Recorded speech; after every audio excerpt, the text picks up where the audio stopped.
नमस्कार दोस्तों, आप सभी को जेबी कोचिंग में स्वागत है। जैसे कि आप जानते हैं, अब जेबी क्लासेज में मतलब जेबी कोचिंग में अब सारे क्लास स्टार्ट हो चुके हैं। जैसे हाई स्कूल का मैथ और साइंस और इंटरमीडिएट का मैथ और साइंस और अदर कंपटीशन के लिए यहाँ पे क्लासेस चालू हो गए हैं जेबी कोचिंग में।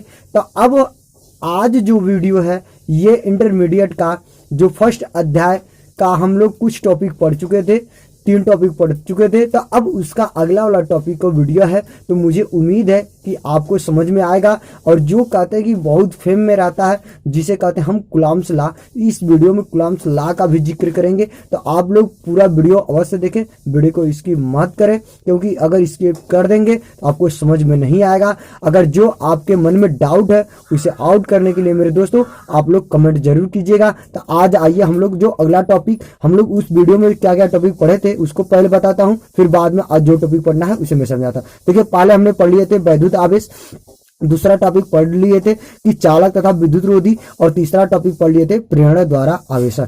आज हम लोग को पढ़ना है वैद्युत आवेश के मूल गुण। वैद्युत आवेश के मूल गुण क्या होते हैं, आइए हम लोग विस्तार पूर्वक उसे समझते हैं कि वैद्युत आवेश के मूल गुण क्या होते हैं। देखिए, कह रहा है कि वैद्युत आवेश के मूल गुण, जिसे कहते हैं इंग्लिश में basic properties of electric charge.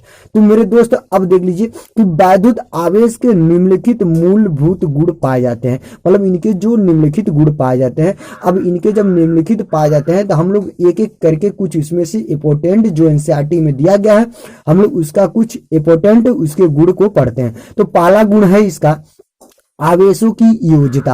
आवेशों की योज्यता, अब इसे देखिएगा और समझने की कोशिश करिएगा। अगर नहीं समझ में आता है तो मेरे दोस्त आप लोग, आपके माइंड में जो भी डाउट है उसे आउट करने के लिए कमेंट जरूर कीजिएगा। देखिए, कह रहा है कि किसी निकाय का कुल विद्युत आवेश उसके विभिन्न अवयवी कणों पर उपस्थित भिन्न भिन्न आवेशों के बीजगणितीय योग के क्या होता है, बराबर होता है। तो मेरे दोस्त बराबर होता है। यदि कोई निकाय n अवयवी कणों से मिलकर बना है तो जिन पर आवेश क्रमशः plus Q1 plus Q2 minus Q3 minus 4Q dash dash करके प्लस Qn हो, तब निकाय पर कुल आवेश Q बराबर Q plus Q1 plus Q2 minus Q3 minus Q4 plus Q5 plus dash dash करके प्लस Qn तक होंगे। मतलब इसका कहने का अर्थ यह है मेरे दोस्तों कि अगर कोई मान के चलिए अवयवी कण है, उनपे बहुत से सारे आवेश हैं, तो उनका जो मेन उनका आवेश है, मतलब जो उनपे कुल आवेश के क्या होंगे, वो सब के सब उनके जो अवयवी कण होंगे उपस्थित होंगे, उनमें आवेश होंगे, तो उनको हम क्या करेंगे, जोड़ देंगे तो एक आवेश के हमारे क्या हो जाएंगे, बराबर हो जाएंगे। चाहे माइनस प्लस के कितना हो आवेश हो, सबको जोड़ देंगे तो हमारा जो उसमें मेन आवेश है उसके क्या हो जाएंगे, बराबर हो जाएंगे।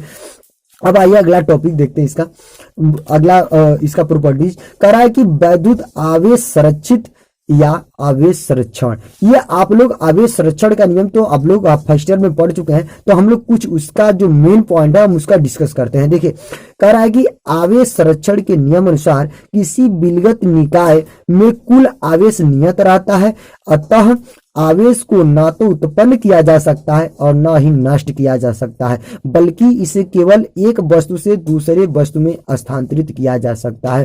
तो देखिए मेरे दोस्त, ये कहने का अर्थ इसका यह है कि जब भी कोई आवेश को हम लोग कहते हैं कि आवेश अगर जब करते हैं, कि जैसे कि आप लोग देखे होंगे कि जब हम अपने कंघी अपने बाल में रगड़ते हैं तो देखते हैं एक किसी न किसी के चार्ज हो जाता है। तो उसी प्रकार का रहा है कि इसमें कोई दो वस्तु हैं, कोई भी निकाय हो, कोई विलगत निकाय हो, अगर उनपे कुल आवेश का हो नियत रहते हैं। क्यों नियत रहते हैं? क्योंकि उनको ना तो हम उत्पन्न कर सकते हैं, ना तो उनको नष्ट कर सकते हैं, बल्कि हम एक स्थान से उनको दूसरे स्थान पर स्थानांतरित कर सकते हैं। आइए हम इस नियम को निम्न उदाहरण से स्पष्ट करते हैं।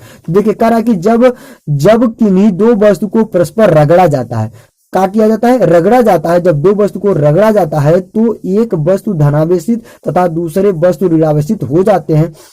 एक वस्तु से जितना इलेक्ट्रॉन की हानि होती है उसी वस्तु उस दूसरी वस्तु को उतने ही इलेक्ट्रॉनों का लाभ होता है। तो मेरे दोस्त कहने का अर्थ यह है कि आपको हम जब पढ़ा रहे थे टाइप ऑफ चार्ज, मतलब जब हम आवेशों के प्रकार बता रहे थे तो उसमें आपको बहुत ही महत्वपूर्ण भूमिका उसका बताए थे कि धनावेशित किसे कहते हैं, ऋणावेशित किसे कहते हैं।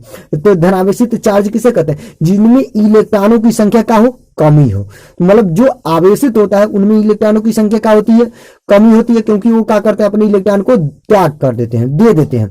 लेकिन जो हम ऋणावेशित किसे कहते हैं, जो इलेक्ट्रॉनों की संख्या क्या हो, अधिकता हो, उसे हम क्या कहते हैं, ऋणावेशित चार्ज कहते हैं। तो यही कह रहा है कि हम स्पष्ट है कि आवेश न तो नष्ट होता है न ही उत्पन्न होता है, बल्कि आवेश का केवल एक दूसरे वस्तु में स्थानांतरित होता है। मतलब एक वस्तु को दूसरे वस्तु में हम क्या करते हैं, उसे स्थानांतरण कर देते हैं।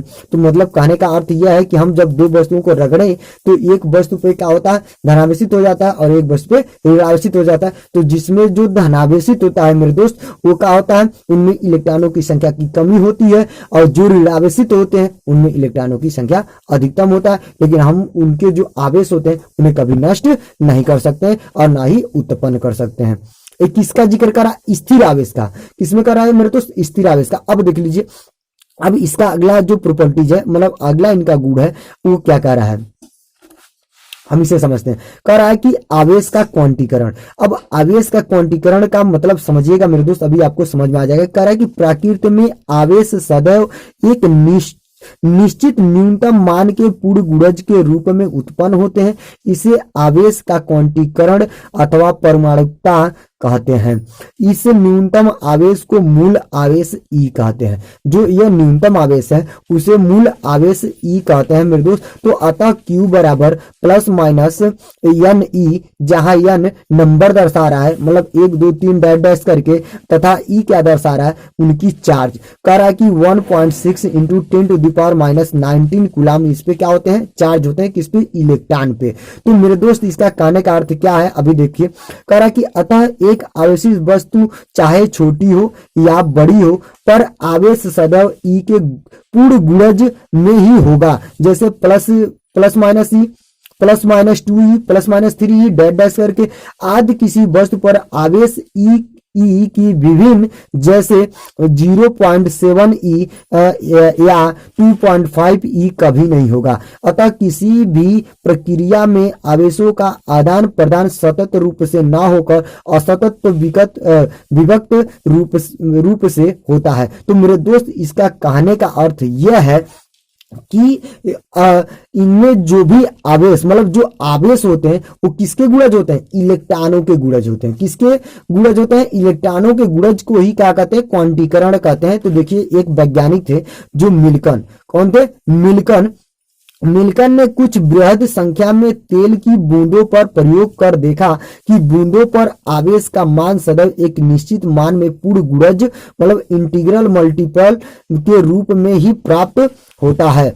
मिल्कन ने आवेश के इस न्यूनतम मान को विद्युत का परमाणु कहा।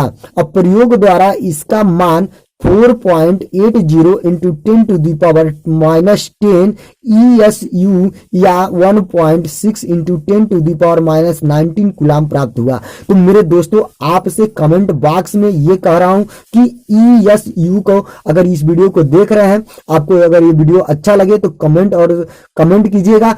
कमेंट ये करना है कि ESU का आप लोग जरूर कमेंट करके बताइएगा कि इसका फुल फॉर्म क्या होता है, इसका नाम क्या होता है। तो इसका नाम जरूर बताइएगा मेरे दोस्त। अगर नहीं समझ में आता है तो मैं अगले वीडियो में इसको जरूर बताऊंगा। लेकिन आप लोग माइंड में, जो आपके माइंड में अगर डाउट है उसे आउट करने के लिए इसे कमेंट आपको जरूर कीजिएगा। तो आगे कह रहा है कि अतः प्रकृति में विद्युत आवेश 1.6 इंटू 10⁻⁻19 कूलम के पूर्ण गुणज के रूप में प्राप्त होता है, अर्थात आवेश क्वांटीकृत होता है। तो मेरे दोस्त, अब यहां से आवेश की एक डिफिनेशन निकल के आ रही है कि हम किसे कह सकते हैं, आवेश कह सकते हैं कि इलेक्ट्रॉन की प्रवाह दर को ही क्या कह सकते हैं, आवेश कह सकते हैं। ये यहां से कह रहा है कि जब इलेक्ट्रॉनों के गुणज होते हैं तो हम कह सकते हैं कि इलेक्ट्रॉन की प्रवाह दर को ही क्या कह सकते हैं हम मेरे दोस्तों, आवेश कह सकते हैं। अब देखिए नोट में क्या है कि एक गैलमान वैज्ञानिक थे जो 1964 में कुछ ऐसे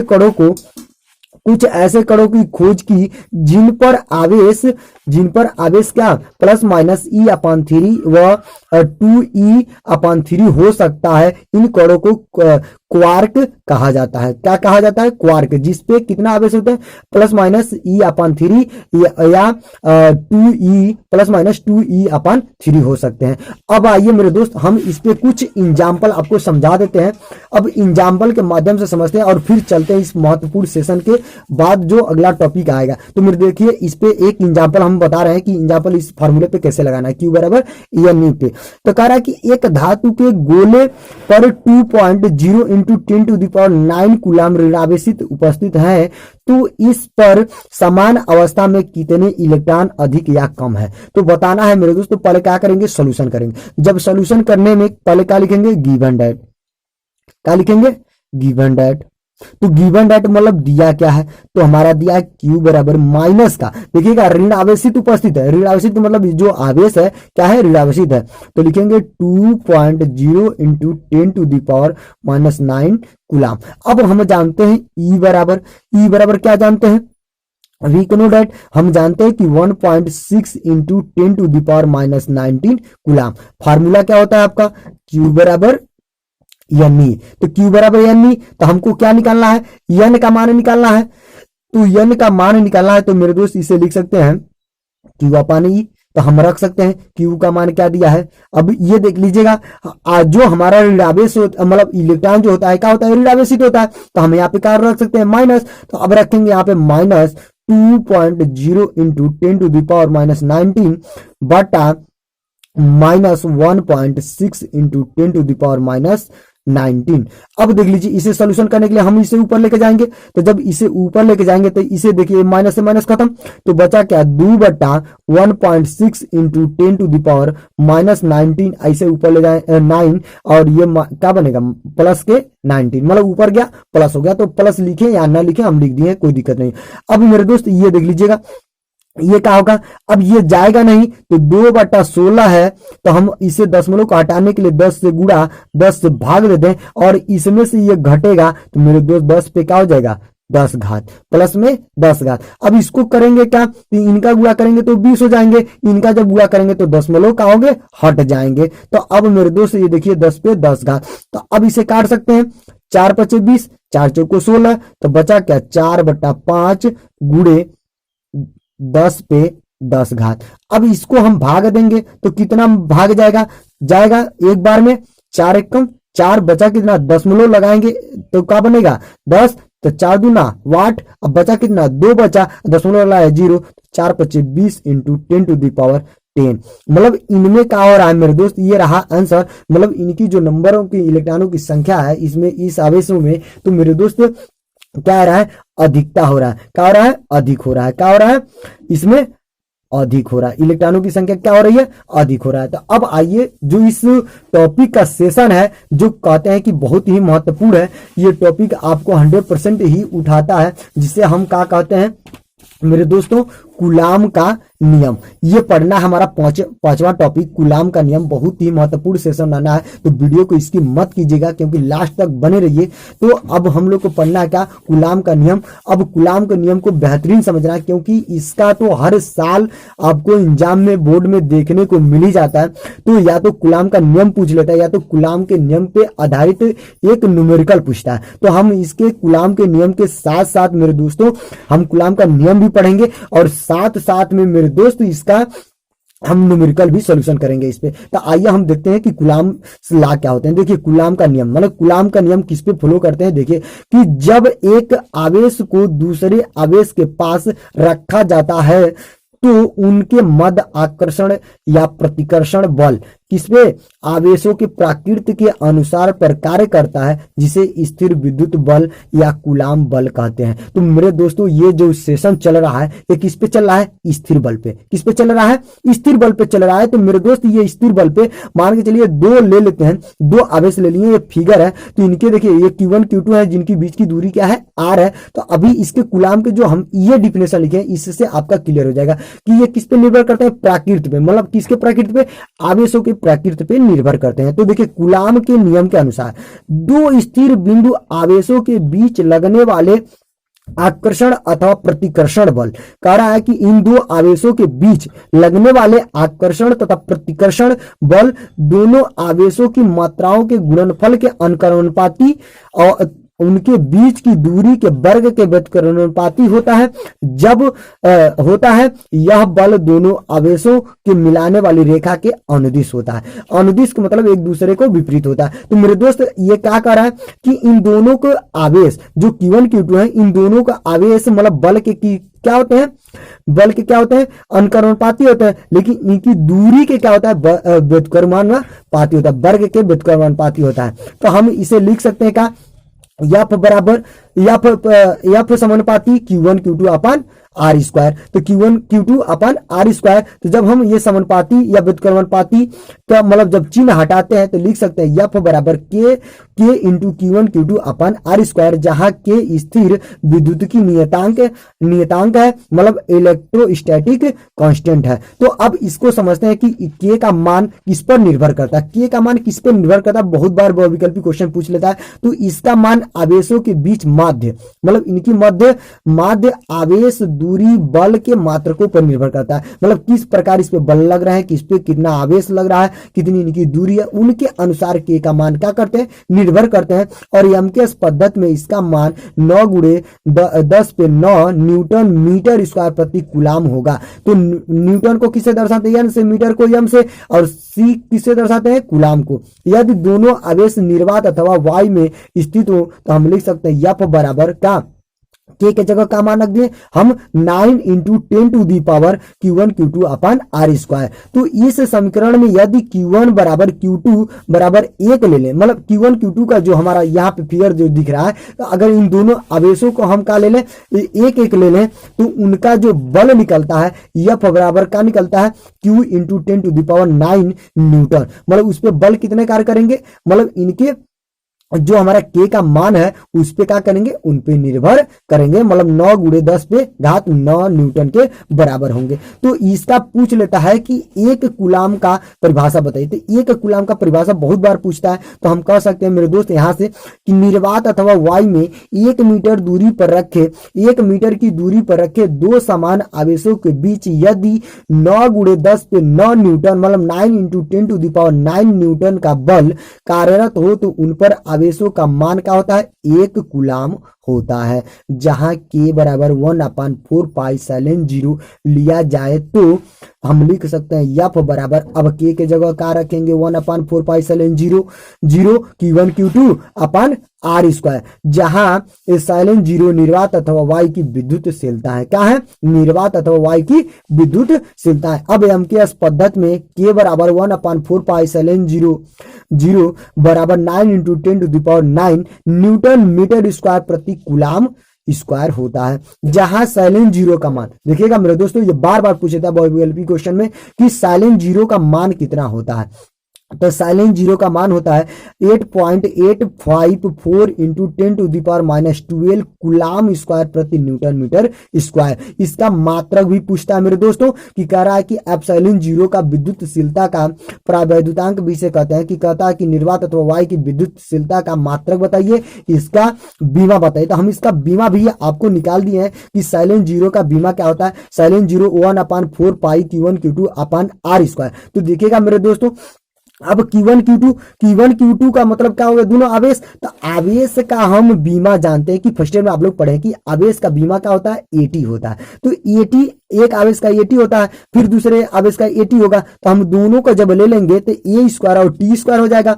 और हम जानते हैं कि यफ क्या है, बल है। बल का बीमा क्या होता है, ML/T पे -2, क्योंकि ML/T पे -2 बल का बीमा क्या होता है, ML/T पे -2। और आर जो है हमारा दूरी है जिसे हम यल से यल करते हैं, तो स्क्वायर है तो हम क्या करते हैं यल का स्क्वायर कर देते हैं। तो मुझे जब इसे ऊपर लेके जाएंगे मेरे दोस्त तो पूरा पूरा बीमा जो बन के आएगा यम पे -1, यल पे -3 और टी पे 4 ए स्क्वायर। तो मतलब इसका बीमा बहुत ही महत्वपूर्ण रहने वाला है। तो मेरे दोस्तों ये आप लोग क्या करिएगा, इसे नोट कर लीजिएगा। और ये मात्रक पूछ लेता है, इसकी मान भी पूछ लेता है, साइन 0 का मान कितना होता है, इसका मात्रक क्या होता है, तो आपको याद होना चाहिए। और कंपटीशन के लिए बहुत ही महत्वपूर्ण ये रहने वाला है। तो देखिएगा मेरे दोस्तों, ये समझने का कोशिश करिए कि निर्वात या वाई में के लिए कितना लेते हैं, 1 लेते हैं।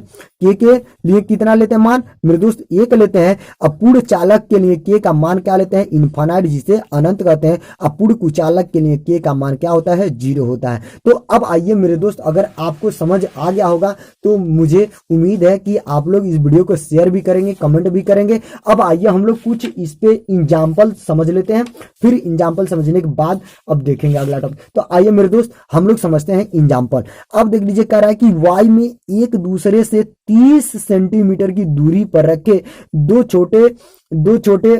छोटे आवेशित गोले पर क्रमशः 2 × 10⁻⁷ कूलाम तथा 3 × 10⁻⁷ आवेश है, तो उनके बीच कितना बल होगा। तो पहले नंबर लिखेंगे मेरे दोस्त गिवन डैट, क्या लिखेंगे, गिवन डैट। तो गिवन डैट में मेरे दोस्त क्या दिया है, तो गिवन डैट में पहले दिया है आर बराबर कितना दिया है, 30 सेंटीमीटर। तो मेरे दोस्त इसे मीटर में चेंज करेंगे तो क्या करेंगे, 30 × 10⁻⁻2 से क्या कर देंगे, गुणा कर देंगे, तो मीटर में आ जाएगा। ये मीटर में हो गया।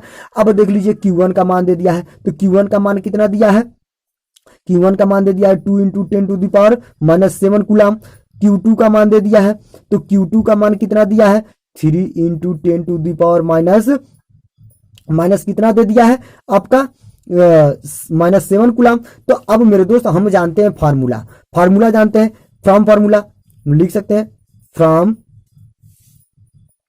फार्मूला क्या होता है, एफ बराबर हम लिख सकते हैं के Q1 Q2 upon R square, कहां से, कूलाम लॉ से। ये मेरा फार्मूला होता है। तो अब मेरे दोस्त ये देख लीजिए, जब ये फार्मूला होते हैं तो हम लगा सकते हैं, इनको क्या रख सकते हैं, यफ का मान ही निकालना है। के का मान हम जानते हैं, तो के का मान क्या जानते हैं, 9 × 9 पे 9